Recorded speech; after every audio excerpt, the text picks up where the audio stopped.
And we're off. Welcome to the masterclass on meeting contracts for planners only. We're excited to offer this. This is our first episode. Today is Wednesday, November 1, 2023. It's 10 a.m. Central Time. So our first topic for today is, why are meeting contracts so challenging today? Once we talk about that, then we're going to talk about some fundamental aspects of contracts, like the life cycle of a contract, very important for organizations. We're going to distinguish between the different types of documents, like master service agreements, addendums, templates, things like that. And then we're going to provide a suggested organization for your contracts. And then finally, we'll have some time for some questions with a few survey questions thrown in between so we can get your thoughts as well. So let's get started. So my name is Stephen Barth. I'm the founder of HospitalityLawyer.com and professor of hospitality law and leadership at the University of Houston Conrad and Hilton College of Global Hospitality Leadership.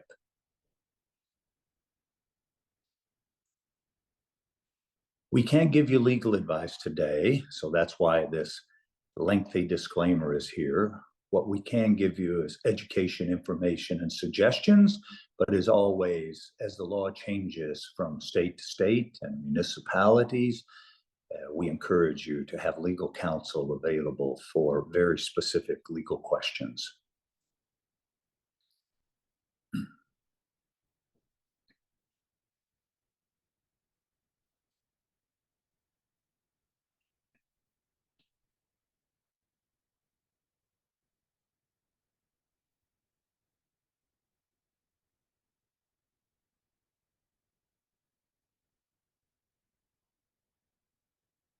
All right.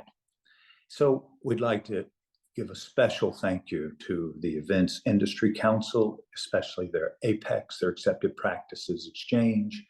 James N. Goldberg is a lawyer out of Washington.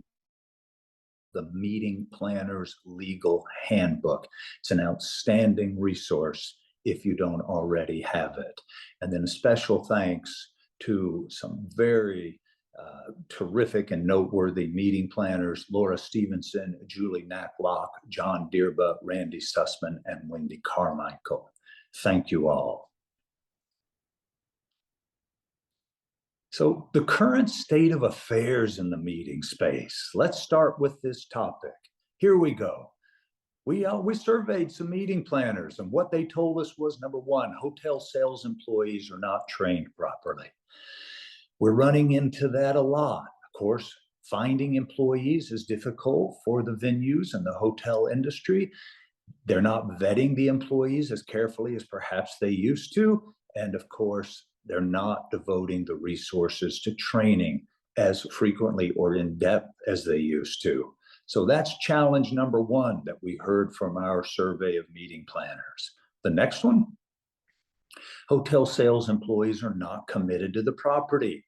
Kind of follows, piggybacks on item number one. They're just not committed. They don't think they're going to be there for the long term, and they just don't feel as committed perhaps as they used to be to employees that made a career out of hotel sales. As a matter of fact, I was listening to a seasoned hotel salesperson the other day. She was delivering a discussion, and her comments, I'm paraphrasing, but something like this: when I was in sales, we were taught to tell people whatever we had to tell them to get the business, because we weren't going to be around when the event was executed. Wow, blew my hair back.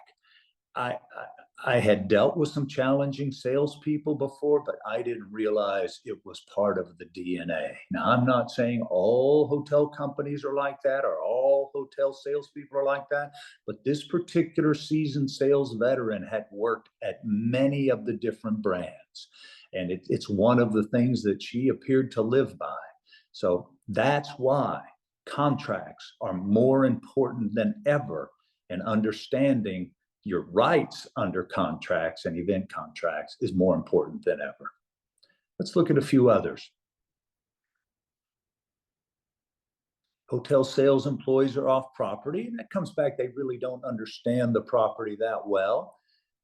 Difficult to have a fam trip. Hotel sales employees have lack of knowledge about the property. That's certainly true. The other thing we've learned, and that I've heard from others, is they don't understand the contracts that they're asking you to sign. They don't understand the holistic aspect of the contracts, but they definitely don't understand the different terms or clauses that they're asking you to agree to, which makes it very difficult to negotiate. Let's keep going. Hotel sales employees don't have authority. They always have to reach out for assistance. And we'll talk about why that is in a few minutes. Dealing with venue staff turnover. Yeah, we've talked about that, but it's difficult to follow through with negotiations with all of the turnover that's going on. It's difficult to get accurate invoices when the event is completed. So another reason why contracts are so important today. Remember, ladies and gentlemen, if you have it in writing, you have a prayer. If it's verbal, you only have air.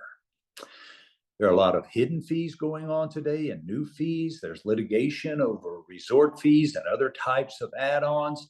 So you need to be certain that we're asking about all of the different fees that might be charged, and they need to be set out in the contract. We'll talk more about that in our next episode.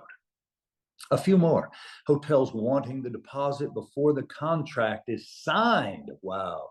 Yeah, that would be a challenge for me to agree to.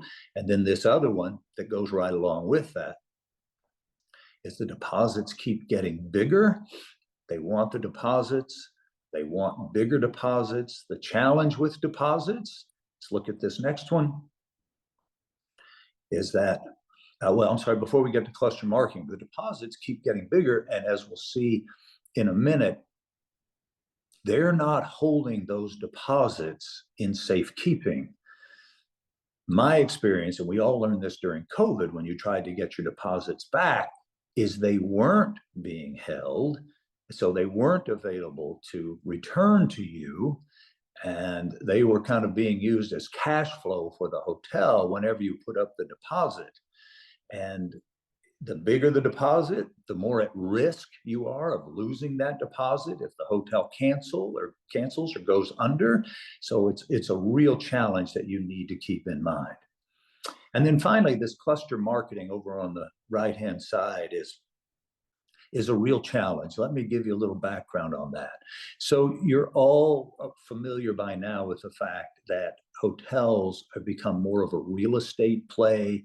They've all gone into, the big brands have all gone into franchising, and the owners of the franchises hire management companies and or asset management companies, and all of those folks have an interest in either the cash flow or the real estate appreciation that goes on with the property. Cluster marketing is a term that refers to a central marketing administration for several hotels in a marketplace. So as an example, you might have 5 different types of Hiltons or Marriotts in downtown Houston or San Antonio, and all of the negotiations are being controlled by a central marketing and sales team. The challenge with that is that all of those properties could be owned by different ownership groups, but perhaps managed by the same management company.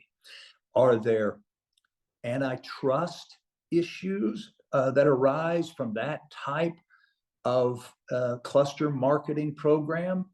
Potentially. We don't know for sure, but what we do know is if they can control the pricing and negotiation on meeting space, audiovisual costs, service charges, etc., without competition that we know it makes it much more difficult to negotiate a fair and reasonable contract. Just wanted to make you aware of that. Let's take a second now and let's find out other challenges that you're encountering out there. We use a survey mechanism called Slido. Some may say Slido, but if you'll hit that QR code, it'll open up a place where you can type in things that you've been faced with. And let's see if we can add a few more to our list.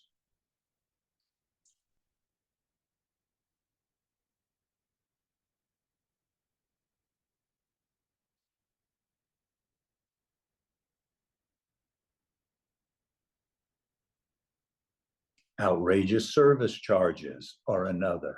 Yep, I've heard stories of a service charge of 28%. I'm just amazed. Poor service, right? Cost of audiovisual. That's another area where there's been consolidation among the companies, and they're doing more of that. Yep, response time for sure. Beverage. Let's see. Cost. I can't understand that middle, and I don't think crazy fees. You guys are using good adjectives. Let's see.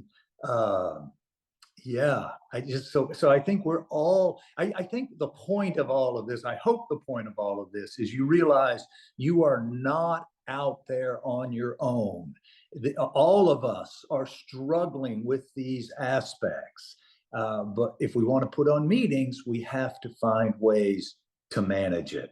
So yeah, but let's go now and let's talk about how these challenges impact our event contracts and the negotiation of those contracts on this next slide. So let's start out with this first item.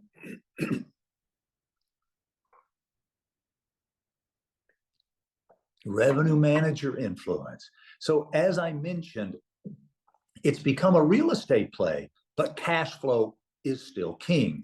And of course, hotels learned yield management or revenue management from airlines. And now that you've got asset management companies looking over the shoulder of hotel management companies, everybody wants to just focus on the dollar. I call it the creed of greed. And they're not looking at it just from rooms or food and beverage. They're looking at the total holistic picture. Parking, other fees that can be added on, as we've talked about. So you're not just dealing with that salesperson because they are going back to their revenue manager and saying, how does this look? Or the revenue manager is telling them, hey, for each attendee, this is the total amount of revenue that we need to generate to make this meeting worthwhile. So it's very difficult. We're going to talk more in our third episode about negotiating agreements, and we can talk about how to challenge some of that that's going on. But right now, I want you to understand why it's so difficult to negotiate agreements. Not always, but in many respects. Let's look at this next item. The relationship often no longer matters, again, because of the franchise management agreement structure. And here's the reason why. That management contract may be terminated in a year. And so the next person you deal with is with a different management company. It's rarely the big brand folks that typically have a longer tenure. And so you really, as we mentioned earlier, there's a lot of turnover, and you've just got to be mindful of this. Relationships just don't have the strength or leverage that they used to, sadly, from my perspective. Conversations are time consuming with the sales staff for all the reasons we mentioned previously. Invoices are not accurate. Lots of challenges with accounting and a lack of staff for sure. Let's look at a few more. Hard to secure the charges so they don't increase, so that when you're negotiating, sometimes you'll think you have a deal, and then when they come back to you, they said, oh, I can't honor that anymore. This has to go up. And they call that dynamic pricing. And that's just, I find it to be very distasteful. Actually, I find it to be offensive. But I tell them up front, hey, put this in writing, at least in an email, that you're going to honor this price at least until this date. And I know sometimes you'll get the contract and they'll say, well, okay, we'll keep this up to a certain date. But I mean, even before you get to the contract, it's hard to nail down those charges because of this concept of dynamic pricing. And what they're really saying is, we're going to change the prices every day. But you'll also notice those prices never go down. So on our next one, clauses that you wish were in the contract. I just put a few examples in here. Let's look at a couple here.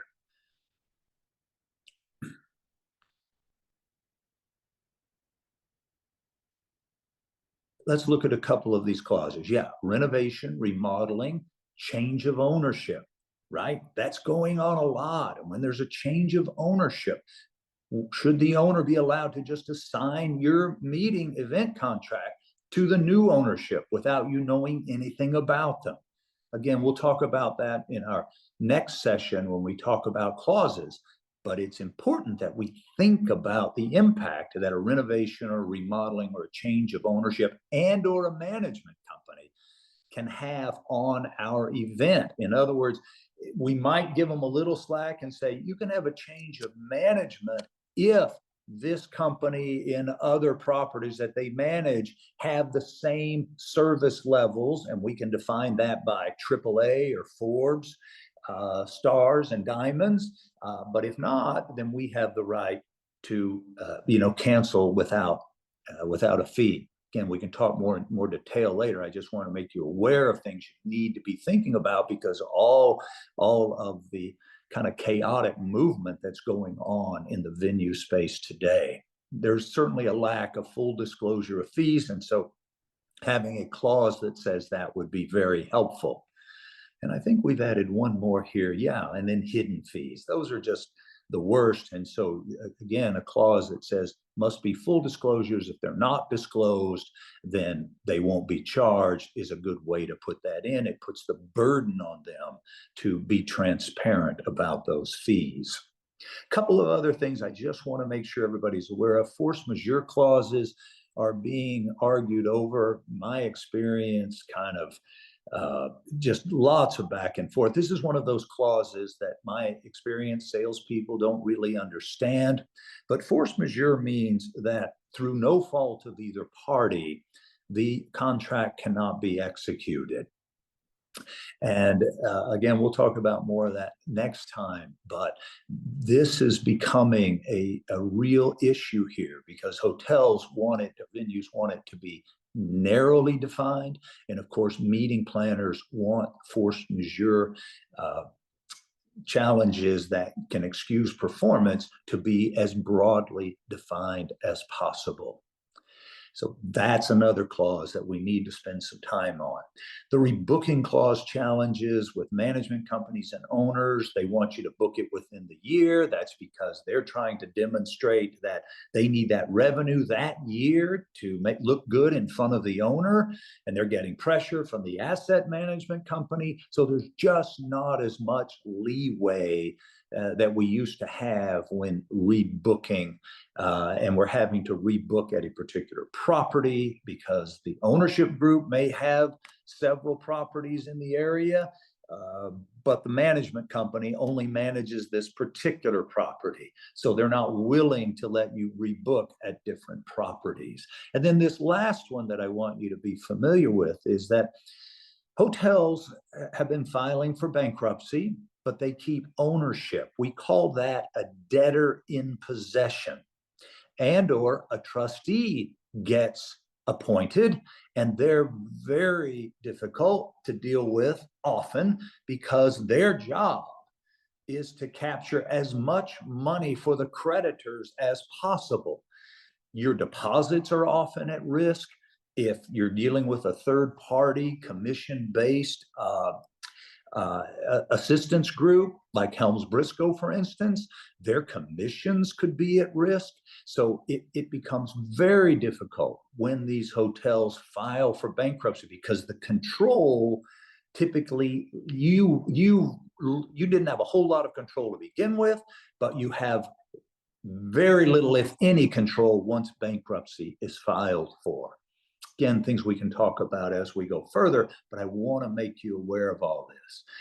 Okay, I want to know what you're thinking now. What are other clauses that you would like included in event contracts today? And I've got quite a list, but I'd like to hear what you think.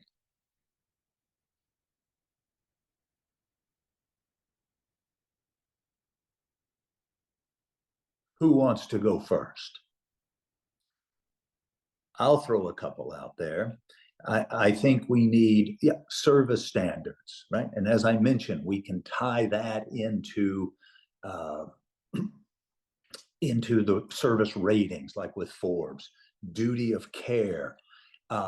That's a very interesting topic. Rate integrity, very good. Yep. Mutual cancellation for sure. Offensive legislation, being able to cancel if legislatures do things that could offend or contradict your organization's values. Attrition, we're going to spend a lot of time on the next time. Yep, for sure. I also mentioned change of ownership, which is a good one. Yep, having the ability to audit is big. I think cybersecurity is another one that we need to think about, especially with GDPR and the Canadian legislation, and then California's legislation around cyber. I think those clauses need to be included. Let's see. Another one that I think we need to begin including is threats. In other words, we've seen several hotels cancel events in the last 30 days or so because of threats that the hotel received because of a particular group that they were hosting, particularly around the Palestinian situation and the war in Ukraine and or Russia. And it's become challenging for hotels to create a secure environment for these groups, and they're taking the risk of canceling rather than executing the agreement, and with potentially the threat to the safety of their folks as well as the attendees, that they just don't have the ability or the resources to secure the space. So I think we need to think about what the threats or the inability to secure a property and people could mean for a contract going forward. Let me take just a minute, since somebody popped up duty of care. That's a term that's used a lot these days, particularly when we talk about people traveling for business. Do organizations have a duty of care to their mobile employees? And the answer is yes. Every business in the United States has a duty of reasonable care to all of its guests as well as its employees. And so it's important that we recognize that. But what you might be suggesting here with this concept of duty of care is when we send an RFP to a hotel, are we asking questions not just about space, AV, food and beverage, but are we also asking about security, safety? Are we doing a safety and security prefatory remarks or demonstration before the meeting takes off? So those are things we definitely need to be thinking about, and I would encourage us to include those types of clauses in our agreements and the allocation of responsibility for safety and security. All right. Let's look now at a contract life cycle. Now, for those of you that work for organizations, this is going to be crucial to understand the life cycle of a contract.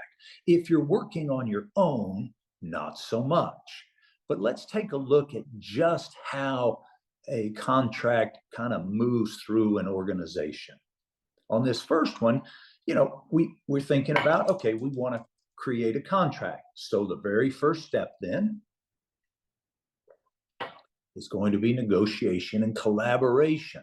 And for all the reasons we've been talking about, collaboration is more challenging today than it's ever been.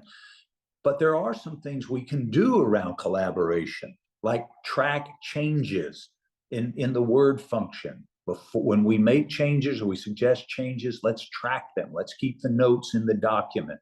Or you can use something like Google Drive or Google Docs to make real-time changes so everybody can see it. And that can really help us knock down the time investment in negotiating contracts. Once we've negotiated the agreement in the organization, it typically will go for review and approval. And this is really crucial if you're in procurement or as a meeting planner in an organization. You want to make sure that you are getting approval from the powers that be. Sometimes it's the entire board that has to approve it, depending upon the amount of the expenditure. But whatever it is, you want to make sure that you have the right approvals, especially if they're asking you to execute the contract on behalf of the business organization. Then we get it into our compliance and execution. So the first thing you want to do is calendar all of the important dates. When's the first deposit due, second deposit, third deposit, right? We also, another thing that I suggest everybody do today is about probably 30 days out from the event, I suggest that you send a note to the current folks, the whole team at the venue, that lists all of the concessions. That's just, hey, this is just a gentle reminder of all the things that we're expecting to be delivered as per our contract.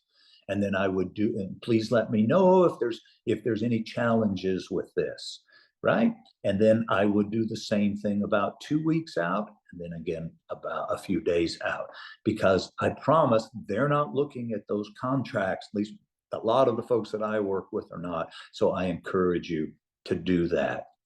And then our next item in the life cycle is management of the contract. In other words, do a debrief. How did it go? Get the survey information back from your attendees and ask yourself, would we come back to this place? Or if we've got a multi-year contract or a multiple event contract with a master services agreement, now is the time to say, hey, what do we need to change at this next meeting? What do we need to make the venues aware of, right? And or do we want to renew with this group that we're doing business with? And then we get into one more area, which is reporting and tracking, and that's going to be compliance. And this can be very important for financial organizations, big pharma organizations, other medical type organizations, government organizations. There's a lot of reporting and tracking about the expenditures that have to be made. And so it's very important that that becomes part of the contract life cycle. So just a little overview. I know it doesn't apply to everybody, but for those of you that it does, that are working in organizations, it's crucial that you understand this process and your role in each aspect of the life cycle. Let's shift now and let's talk a little bit about these different types of documents that are referred to in the meeting event space. So first of all, you have a master services agreement. You can see the definition there. Let me just give you a little overview of that. Typically, you're going to see an MSA when there's going to be a multiple year agreement or a multiple event agreement within a year.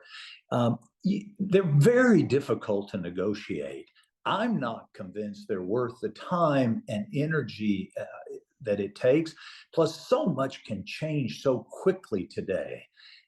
My feeling is if we can come up with individual agreements, let me go back. If an MSA it can be done relatively quickly and you've got a good trusting relationship with the folks you're working with, I get that. And it can save a lot of time and energy going forward. But if it gets to be complex, too many cooks in the kitchen, then you might just want to consider drafting a template for each event and just working through that. That might make it a little easier, and you'll see template is the next item. It's a pre-drafted document, and we've negotiated the essential terms and conditions, and then all you have to do is fill in kind of what I call the variable clauses for each event: food and beverage, room block, room rate, etc. I'll give you a few more in just a moment when we look at a table of contents that we suggest you utilize. So that's what a template is. Now, often you're getting the template from the hotel, and I'm okay with that as long as it's mutual. Unfortunately, what I typically see from these brand templates are very one-sided and onerous contracts and clauses. So there won't be a mutual cancellation clause or a mutual indemnification clause, and the force majeure clause will be very narrow. So you've really got to be on your toes when you're reviewing these templates, because they've been drafted by a lawyer somewhere that's their only concern is making it in the best interest of their client, which is their employer. They're not thinking mutual or collaboration. It's been my experience. Hopefully some of you have found some folks who do it differently. But it would save us all time and money if they would just start with a mutually beneficial agreement, and it would really knock down the time it takes to negotiate these rascals. Now, having said that, if you're a big enough player in the meeting space, and that means you bring leverage, then a lot of you, I know, have created your own templates. And in lieu of work starting with the branch, you start with yours. Now, having said that, I'm going to suggest that you make your template mutual. And that's kind of challenging with some of the lawyers on your legal team. It's hard for them to just give up certain things that they want in those documents. And you guys know who I'm talking about.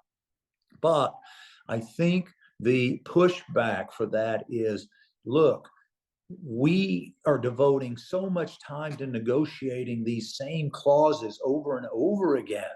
Let's find something we can live with, that the other side can live with, and let's make it as mutual as possible from the get-go.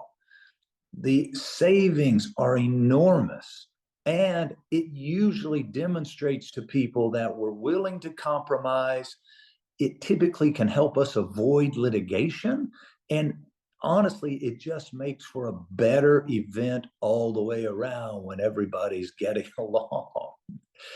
But just an idea about those templates. I'm all about mutuality. That saves us a lot of time and money. Now, addendums, this causes a lot of confusion. Addendums are, just think of attachments to an email, but these are attachments to a contract. Now, some people get confused between addendums and amendments. Here's the thing I want you to realize. Amendments that are attached to a contract or addendums that are attached to a contract both modify the terms of the contract. So I'm not that concerned. Some lawyers may be the technical distinction between an amendment or an addendum, but they both have the same effect. Some people argue that an amendment amends the terms, an addendum clarifies the terms. I'm not sure it's important that we walk away with that distinction. What I want you to walk away with is, if it's titled an amendment or an addendum, it is going to modify the agreement. Now, this is important. I'm going to talk to you a little later in this series about something known as the entire agreement clause or integration clause.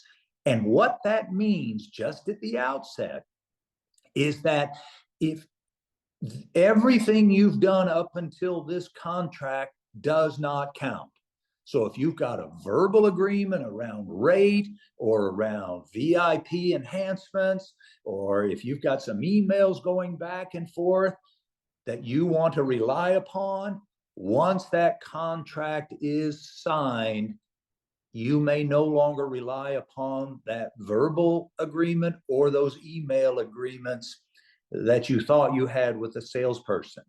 If those things are important to you, they need to be in the contract, because integration, sometimes you'll hear it integration clause, merger clause, entire agreement clause. That should be the title because it explains what it is. Everything, and we call it in the law, the four corners of this contract, that's what the parties agreed to. Nothing else matters. So if you want it to count, put it in the contract. Now, once the contract's signed, if something needs to be changed or modified with mutual consent, then it needs to be in writing and it needs to be attached to the contract. And that's when you'll add an addendum or an amendment. Now, the terms of your integration clause will control how the change must be done. Usually it's going to say in writing and signed by the parties, okay? Or signed by the authorized parties, right? And that means it needs to be signed, and you need to be sure that the person you're working with at the venue has the authority to make this change. So I always put, you usually state in your contracts, authorized representative of ABC Hotel, right?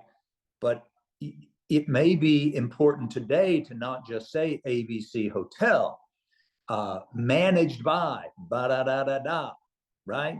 And because you need the authority sometimes from both of those. And then on your addendum, you want to make sure that you have also put that language under their signature line. Authorized representative of blank, blank, blank, and blank, blank, blank. I hope that is not too far in the weeds for you, but it's important today because you want to make the court, let's just, we hope for the best, we plan for the worst. We want to be able to demonstrate to the court that this person was not only authorized by this trade hotel, the ABC Hotel, but they were authorized by the management company who represented the owner at the time. I hope that's helpful. Whether it's amendment or an addendum, needs to be attached, needs to be signed off on. Then you don't have any challenges, hopefully. All right, let's look now at a kind of a suggested table of contents. And why I thanked the events council earlier and that Apex Exchanges, they got a lot of folks together to come up with this. And I have found it to be very helpful. I've reviewed lots of contracts in my time. And here's what I find typically happens, particularly with organizations that create their own templates, is they're not organized very well. And the reason they're not organized is because there's been a change of planners and coordinators, and we also learn as we go. And so we get here and something didn't go right. We think, oh, we need this clause. Oh, we need this clause. And we just start throwing clauses into the contract. We add them at the end, or we tuck them in on this page because we have space. And it just gets to be a spider web of clauses without any real flow or structure or organization of the contract. And I'm here today to suggest to you, ladies and gentlemen, it's not only unfair to you and the organization, but it takes you a lot of time, extra time, but it also is unfair to the organization you're trying to negotiate with. So let's take a look at at what I'm going to suggest you do to organize your contract to help both you and the folks you're negotiating with. And also to save time with your legal department and to demonstrate mutuality. So I divide my contracts up into two types of clauses. Variable clauses, those are the ones that need to be negotiated each time. And I'll give you some examples here in just a second. The second types of clauses are kind of what we can call, some people refer to them as boilerplate, standard. I prefer to refer to them as mutual clauses. We've taken the time to develop clauses, indemnification, force majeure, integration, venue, things that we hope that everybody can agree to, that is fair to everybody involved in the contract. And my philosophy, and I encourage everyone to adopt it, is what is good for the goose is good for the gander. In other words, when we're negotiating, please don't ask me to do something that you are not willing to do in return. And I'm going to talk about that in the next program, because when we're negotiating these clauses, if you'll start out with a couple of fundamental principles and preface the negotiation with those principles, I think you'll find it will go much better for you and take less time. So let's look at some variable clauses now. The preamble or option status, everybody's familiar with that. But what you may not be familiar with in this is on this next item, this next part, is the event details. But remember, in the preamble option status, I want you to make sure that you identify the parties carefully, right? Not just the name of the hotel, but I prefer to put the name of the management company in there as well, because I think that's who you're really doing business with. Then you can get into the event details, right? What are we going to see here? So we've got the dates of the event, the pattern of the event, right? Who are the parties? We've got all of that. Sleeping rooms, your packages, your room blocks, right? Often you'll see your attrition clauses here in this space. So we've got that here. All the things that you want to negotiate each time, because the meeting, you got to customize it for each meeting. Let's look at a few more. Function space needs to be outlined and diagrammed. While I'm on the topic, hotels have become famous, infamous actually, for reserving the right to change function space. Man, I'd be careful about letting somebody do that after I've already planned a meeting. We'll talk more about that later, but that's an issue. And then the next one, food and beverage. You've also got food and beverage attrition clauses there, right? And so that needs to be negotiated. And when you're, just real quick, while it's on my mind, while you're negotiating these attrition, and when you have excess attrition, how much are you going to pay? You want to think about that in terms of revenue rather than room nights. You want to think about that in terms of food and beverage revenue, like you do. Same thing with room nights, because then you've got a chance of it not being taxed. Where if you say it's a room night, then it's definitely going to be taxed. Just a little something we can talk more about going forward. But I always say we'll pay the tax only if the hotel has to pay the tax. And then I work hard to draft the agreement so that they won't have to pay taxes. Because the rooms aren't actually being slept in, right? So just something to keep in mind. Then part F, use of outside vendors. Let me get back to one thing. When you're talking about attrition on the room side and attrition on the food and beverage, I'm going to talk about this more throughout the series, but something that I just think is incredibly valuable is to describe the excess attrition consequences, for both rooms and food and beverage, but then to set out a formula in mathematically how it would work as an example. And I'll share a couple of those with you later on in the series, but I want you to be thinking about that and ask yourself, do my contracts spell those out with an example of a mathematical equation? That is very transparent and very helpful. And then if you do get into a situation of litigation, the lawyers, but most importantly, the judge and the jury can understand it clearly. And then part F, use of outside vendors. Now, from my perspective, outside vendors can be included in the types of other clauses, boilerplate or mutual, because I always reserve the right to use outside vendors. Now, a lot of hotels today push back, or they want to add charges if you use it, or your outside AV person has to pay $2,500 or $10,000. I even heard $100,000 not too long ago to get in and access the electricity, or we've got insurance fees that we have to pay because of your vendors. So you need to be thinking about this, but I try to always reserve the right to use outside vendors when it's appropriate, such as AV and or security. But I do think we all need to be sensitive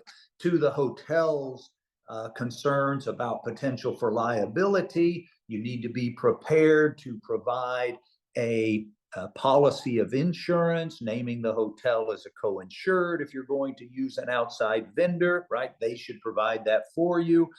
And then you also need to be prepared to pay their fees if they're reasonable, but that needs to be negotiated up front.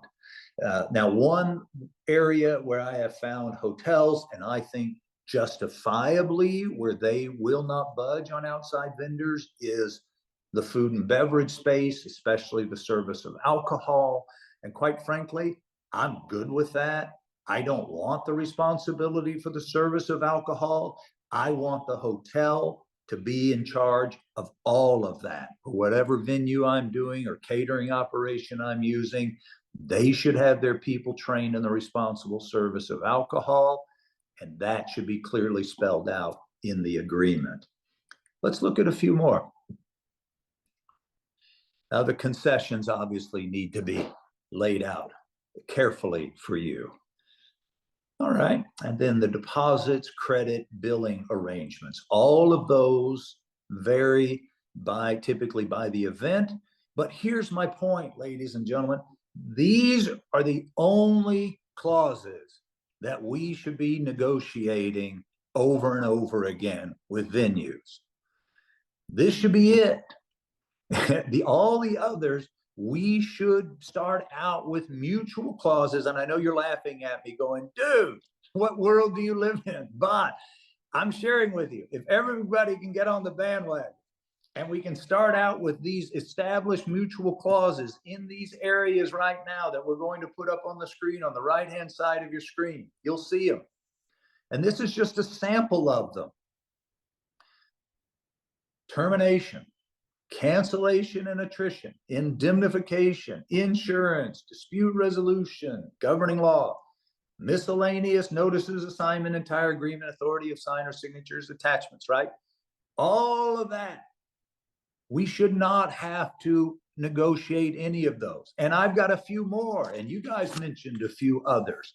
But the room rate guarantee clause could easily be a mutual clause. Offensive legislation, the allocation of responsibilities for the Americans with Disabilities Act should be in your contracts, and that should be a mutual clause. Change of ownership. What happens if before your execution of your agreement that there's a change in management company or change of ownership? What does that mean? That could be a mutual clause. And we talked about, what about cancellation for threats, right? That should be a part of the mutual clauses. Cybersecurity, another one. Construction and renovation, another one. Consent to change space could be another one. Service standards could be another one, right? So what I know, but what I'm suggesting is that if we take the time to make these mutual, in other words, fair to both parties, you won't get a lot of pushback from the organizations. You'll get some, but you're not going to get a lot. And it will really reduce the amount of time, energy, investment that you have to make in order to get the contract negotiated. All right? So that's our suggestion for organizing your contracts going forward. I've added some questions here that I'd like everybody to think about. This first one,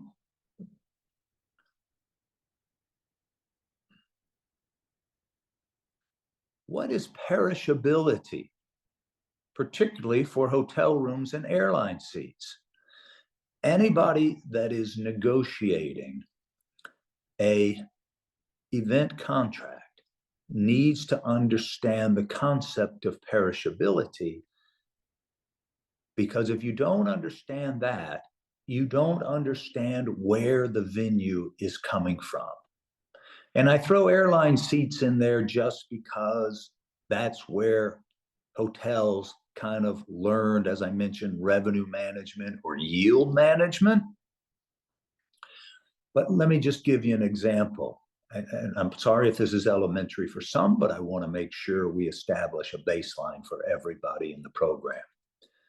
So if Southwest Airlines has a flight leaving Houston Hobby Airport at 12 noon today, and there are 120 seats on that plane, and that plane goes out with only 100 passengers in those seats, Southwest Airlines has forever lost the revenue on those 20 seats that were available to sell on that plane that went unsold. They can't sell it tomorrow.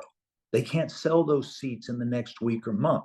Totally different from selling vacuum cleaners at a Walmart. If I don't sell that vacuum cleaner today, I can sell it tomorrow. I can sell it in 30 days. Same thing with a car on a lot.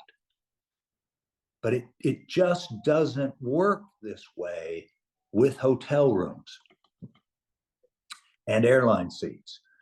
If that hotel has 1,000 guest rooms and it only sells 800 of them over a particular night, they have forever lost the ability to sell those particular hotel rooms on that night. We call it perishability. Hotel rooms and airline seats, hotel rooms perish every evening. Airline seats perish with every flight. So you have to understand how this drives the philosophy of hotels and event contracts. This is why attrition clauses, why they rely upon room blocks so heavily. They stop trying to sell those rooms. But another thing they rely upon those room blocks for is with their yield management system. As soon as that they have 1,000 rooms, and as soon as you guarantee that you're going to pick up 400 of them at, say, $179 a night, they're now going to sell the next 200 rooms for $229 a night. And then they're going to sell the next 200 rooms for $349 a night. And they're going to sell the last remaining 100 rooms for $800 a night. So never underestimate the leverage you bring to a revenue management plan or success for a particular hotel. Because as soon as you take those rooms out of their inventory, they get to raise their prices. It's a powerful thing that you need to know. It's leverage for you. I know not everybody appreciates it, but it's definitely a negotiating aspect and something you need to understand. On the flip side, the hotel salespeople, they understand that they are counting on you to take those rooms. They're going to stop selling those rooms, right? So everything's dependent upon that. So if you come to the a week or so out before the event, say, hey, we're not going to make it, we're not going to pick this up. That's why they rely so heavily on excess attrition clauses. So they know that they're going to get some revenue from those room nights. It's challenging for everybody today, especially because if you're doing a room block for organizations and all of your employees are coming, you have a really good feel for the number of rooms that will get picked up, particularly if you have in your duty of care or in your policies and procedures that your employees cannot stay at Airbnb or they cannot stay off property. And you have the absolute right to do that for safety and security perspectives. But if you're a meeting planner for an independent event that is trying to recruit people to stay at a particular hotel, everybody knows how difficult that is. Number one, because everybody has their membership in their own affinity program. They're staying at Airbnbs, for instance, or VRBOs. And so you've got real challenges filling up those blocks. And that's why it's absolutely crucial that we negotiate those blocks carefully and give ourselves as many remedies as possible. For instance, cumulative revenue on hotel rooms rather than daily revenue, right? They must use due diligence to try to resell. I want them to resell my rooms first. In other words, any rooms they resell after a certain date, credit toward my block, right? Those are the types of things we can do to reduce our risk for having to pay significant revenue for value we did not receive. And I already mentioned avoiding the tax as well. So perishability is a crucial aspect for you to understand so that you really understand the folks you are negotiating with. But never underestimate the value you bring to that hotel in driving their room rate. Let's look at another question. Yeah, we talked about that. Let's look at another. I got ahead of myself. Now, you remember I mentioned to everybody, when you start negotiating, you want to set the foundation. And there are two primary prefaces that I want you to consider doing. And I'll bring them back up next time, so you'll be sure and have them. But one I mentioned earlier, please do not ask me to do something that I'm not willing to do, right? The second item is, if a party to a contract breaches, that's the legal term, breaches, and what it means is does not perform obligations under the contract, should the non-breaching party recover more money than they would have had the contract been fully executed? Ask yourself, what's your answer? Yes or no? Well, philosophically, we have a divide here. The hotels are going to argue vociferously, of course I can, because that's what they've been doing forever. If you agree to cancellation clause,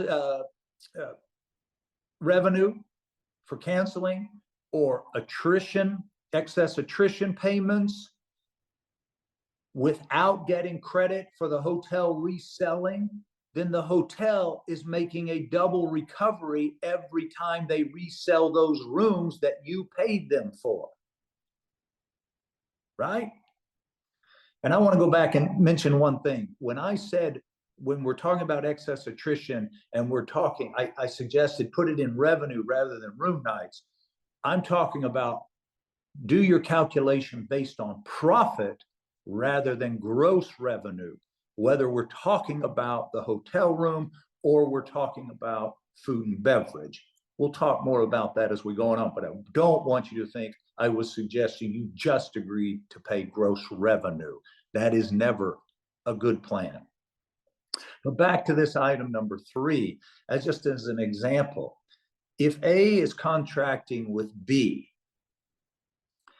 and A breaches by not successfully picking up all of the guest rooms allocated to them, and let's say they were down 100 guest rooms, and let's say that they pay the excess attrition fees,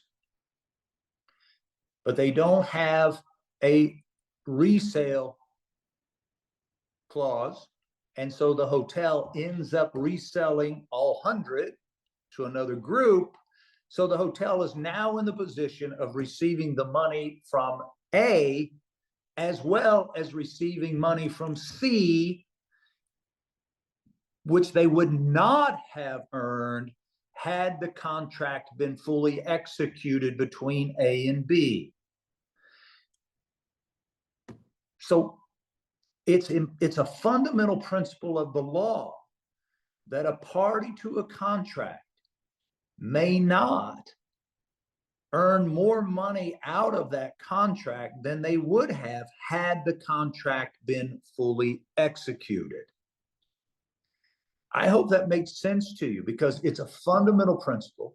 And if you agree to that up front, get the venue to agree to that up front, then every time they push back on your remedies for excess attrition or cancellation, where you're trying to limit that, you can, and they don't want to agree to credit or resell or things like that, you can say, but wait, we agreed in the beginning that nobody under this agreement would receive a double recovery or an additional recovery or more money than they would have made.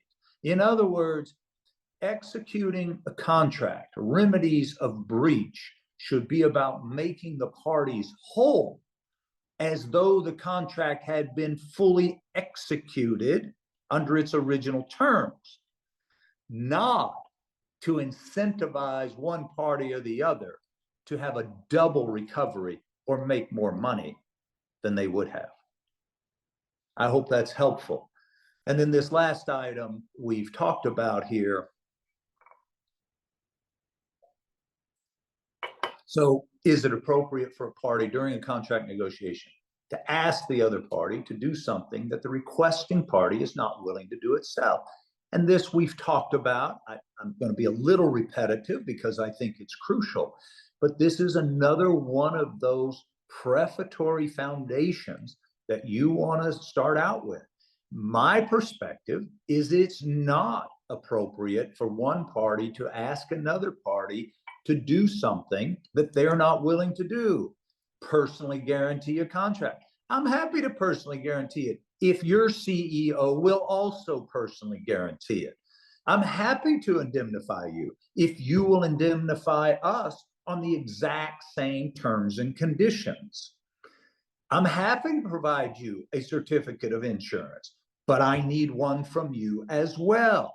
And the bigger they are, the harder they fall. In other words, my experience has been the larger the hotel group, the brand, the slower they are to pay, the more they want to put the burden on you, the less compromising they will be. So you have to set your threshold up front of what you're willing to do and be willing to walk away. I know that gets into the negotiation side of things, which is in episode 3, but I want to make sure you realize before you even start to enter into a contract that you establish these 2 rock solid foundational principles. No additional recovery for breach, right, than they would have had the contract been fully executed. And we agree together that we're not going to ask you to do something that we're not willing to do ourselves. Wow, that can really change the negotiation process. Okay, let's see where we are. I think we have some, I'd like to give you some quick tips for meeting contracts. Some we've talked about, some we haven't. Let's go back to that QR code, Chloe, just for a second. Give people plenty of time to access that so they can have it digitally. And then I'm going to walk you through them here in just a second. So we'll give you just a minute to do that.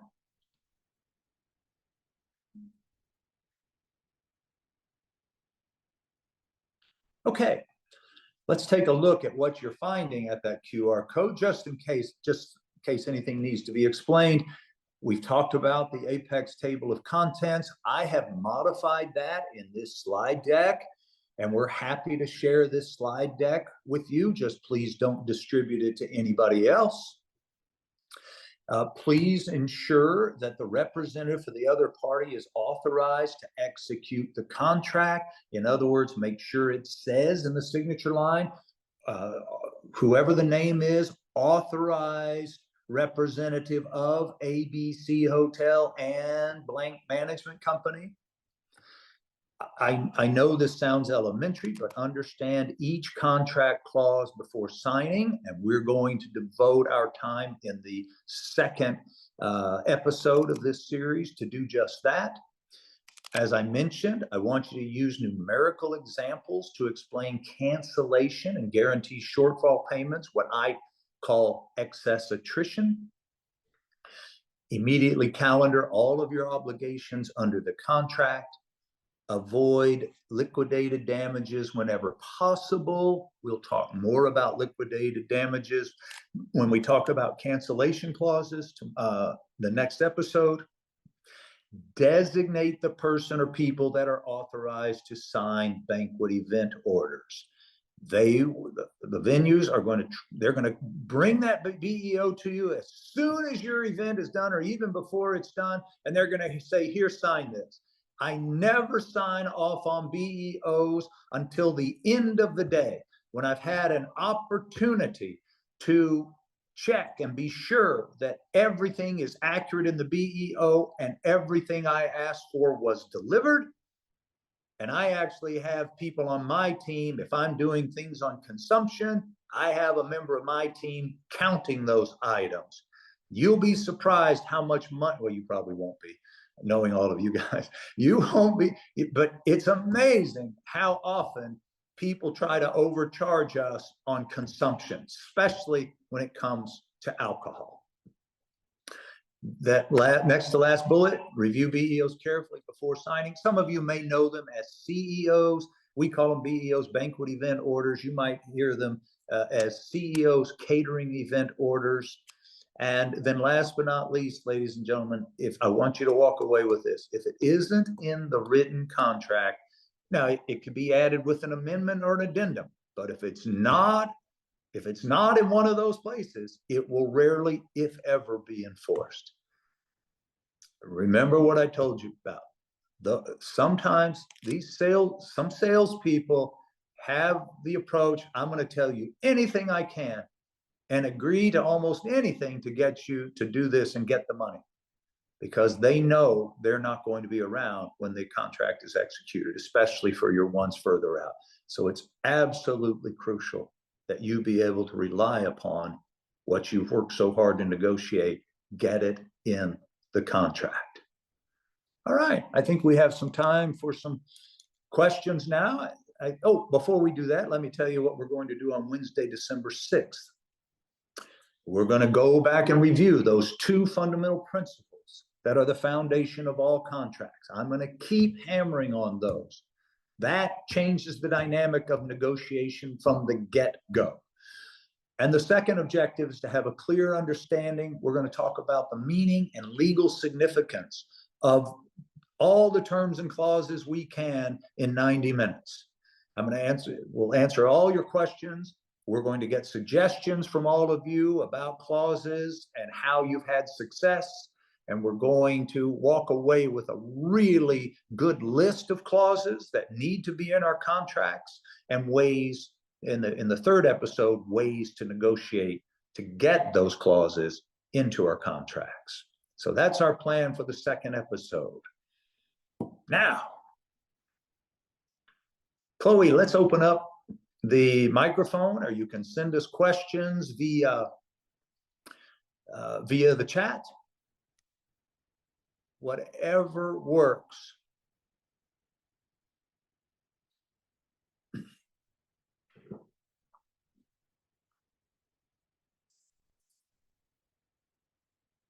Chloe, is the microphone open for everybody?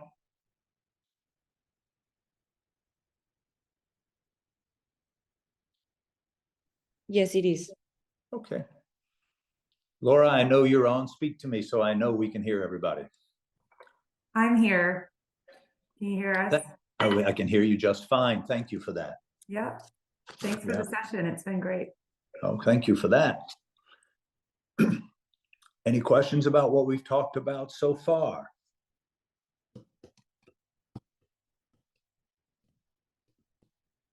Let's do a quick survey while we're waiting. What's the average service charge everybody is seeing out there?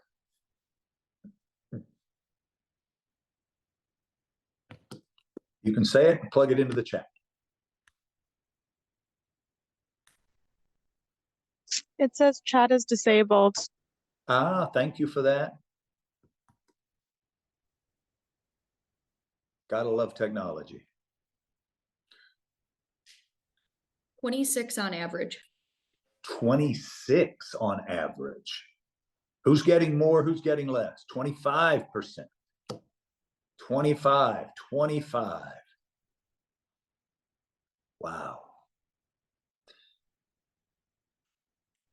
Is anybody, are you having any luck pushing back, or is 25 what you're ending up with?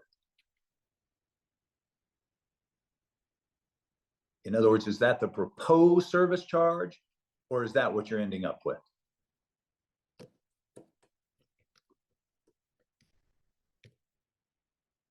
Don't everybody speak at once. Not negotiable usually. It's both. Okay, so there's some wiggle room and there's not in others. Yeah, they're not negotiating much. Yeah, I think we're seeing that. Okay.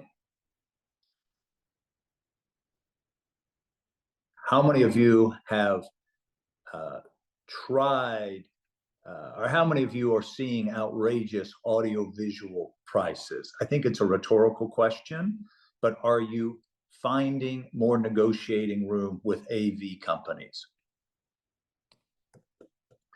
Scott says no. Okay, that's pretty clear. Wow. And Scott, I assume by your no, you're saying you're seeing outrageous prices and you can't negotiate. Does that sound right? Or they're not negotiating? Yep. Yeah. I was afraid of that.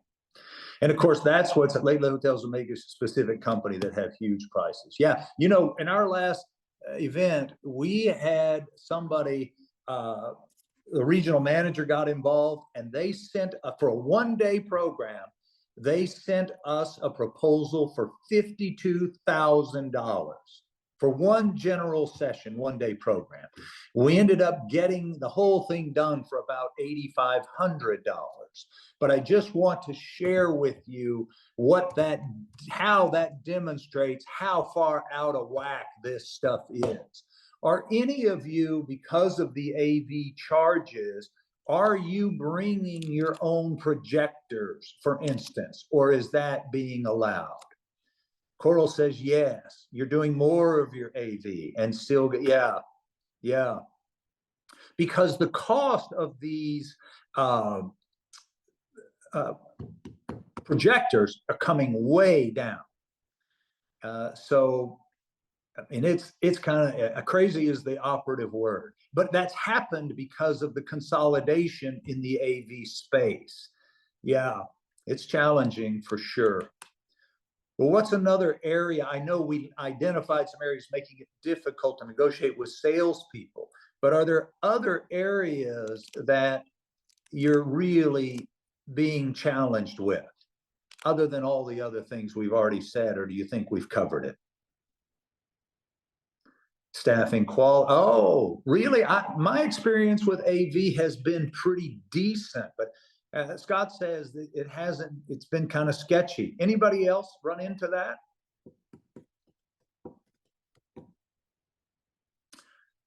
Yeah, the Wi-Fi is a problem for sure. Yeah, I'm not sure the answer to that. Although I will say, I typically insist on Wi-Fi being complimentary. Are you guys having any luck with that?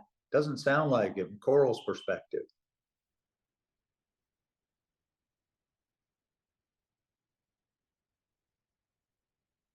Anybody have a thought on the Wi-Fi being complimentary? Depends on the group and hotel. Yeah. Okay. So in other words, Laura, it's negotiable. Is that fair?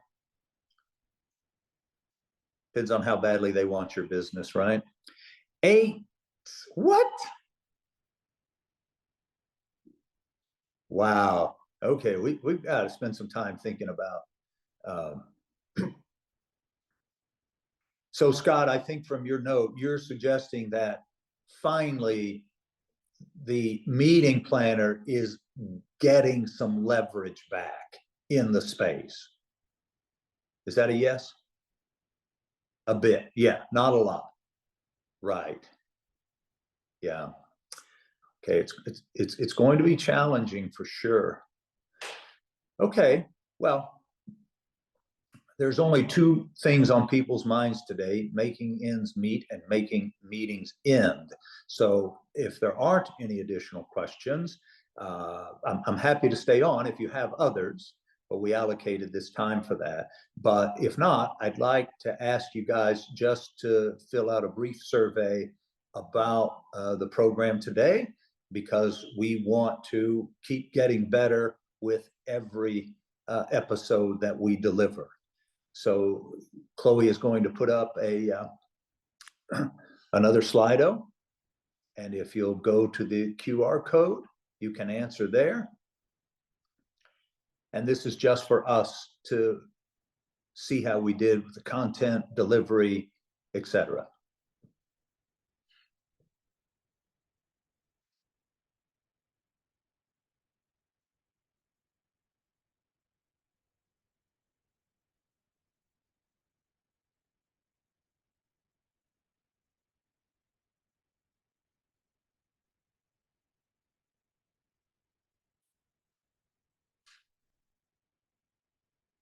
Okay, Chloe, let's go to the next one.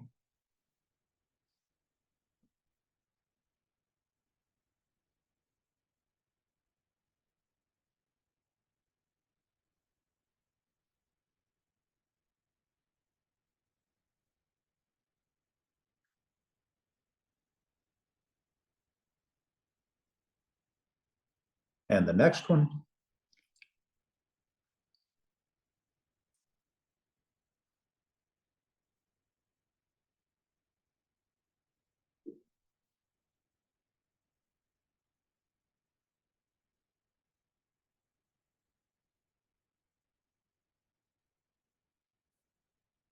And the next one.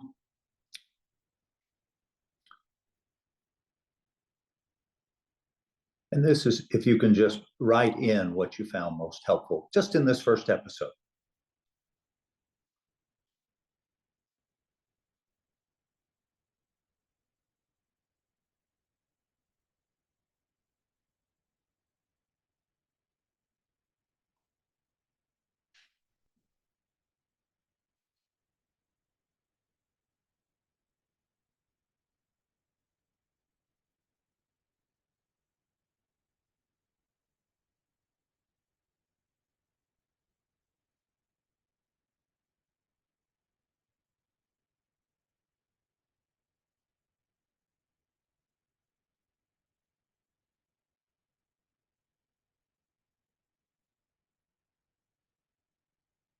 And while we're wrapping that up, I'd like to thank everybody for joining us for this first episode. And of course, this program will be on demand. It will probably be available in the next 7 to 10 days.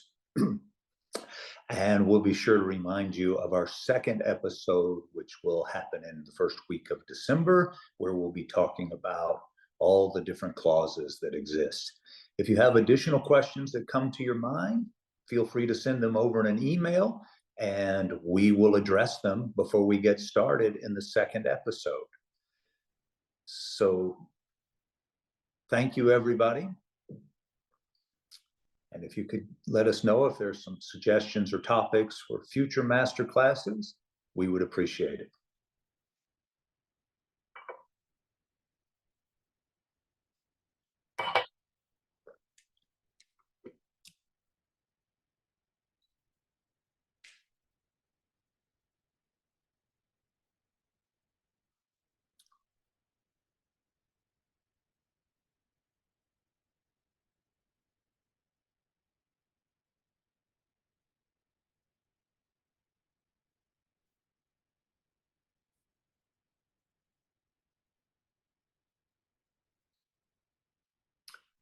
And thank you.